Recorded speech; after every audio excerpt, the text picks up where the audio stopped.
नमस्कार, माझं नाव डॉक्टर प्रतीक प्रशांत भुजबळ. मी एक कन्सल्टंट स्पाइन सर्जन आहे with team one spine. So आज तुम्हाला मी एक केस बद्दल समजून सांगणार आहे की ज्याचं आम्ही आता नुकतंच ऑपरेशन केलं आहे. तर या महिलेला तुम्ही जर या एक्सरे मध्ये पाहत असाल तर हे दोन मणके एकामेकावर सरकले आहेत. हा मणका या मणक्यावर पुरे सरकला आहे, जेणेकरून या महिलेला चालताना सुद्धा खूप वेदना होत होत्या, उठताना बसताना पाठीत खूप वेदना होत होत्या. सर, आता आपण या व्यक्तीचा MRI पाहूया.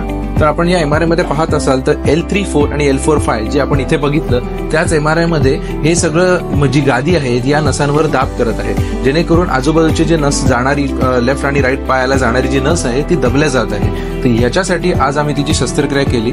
आपण त्या शस्त्रक्रियामध्ये यशस्वी पार पडली ती शस्त्रक्रिया. आणि आता त्या शस्त्रक्रियेनंतर पेशंटला आम्ही कसे चालवतो, पेशंट कसा आहे ते आम्ही तुम्हाला पुढच्या भागात लवकरच सांगू. आणि तुम्हाला सुद्धा अशा काही समस्या असतील पाठीच्या मणक्याचा तर आमच्या वन स्पाइनच्या क्लिनिकला जवळच्या क्लिनिकला भेट द्या व आमच्या हेल्पलाईनला फोन नंबर कॉल करा आणि अपॉइंटमेंट बुक करा.